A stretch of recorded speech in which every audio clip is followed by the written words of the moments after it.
Here's a quick and easy one. What is nesting? Have you ever heard of Russian nesting dolls? Or have you ever stacked up your bowls or plates in your dishes cabinet? Basically the same idea of that. It's taking one thing and putting it in another thing. And that one thing that you just put in the other thing can already be a completed thing. So for example, when it comes to video editing, it's putting a timeline or a sequence within another, and that's to stack up effects or organize your timeline. So let's look at, for example, I tweeted out one of my little, this technically isn't glitch art, but one of my glitch arty pieces, which is the animated robot head. That's kind of like one of those crypto style avatars. It wasn't the direction I meant to go with it, but it's where things went. I tweeted out my little robot head.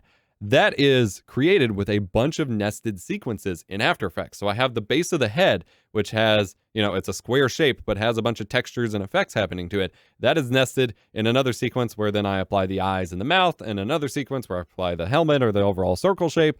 And so by applying, nesting those together, you can then apply different effects over it. So my A-roll, I will often do in a dedicated timeline where I have my super long recording, like this is going to be like a 30-minute recording of me just talking head with my audio. I will put that in its own timeline or sequence, depending on what program you use. It calls it different things.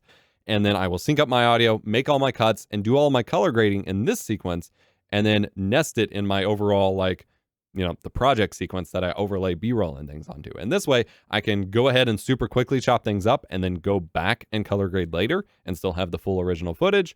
Or I can go back and make changes and things like that. It is just a way to condense your footage to apply effects to overall things. Or like say, I have a bunch of B-roll that I want to apply and overlay to or something like that. I could do that with an adjustment layer, but if I have a really complex timeline, having a nested sequence where I'm only affecting that can make things easier. I can explain this more in the more in-depth tutorials we're doing soon.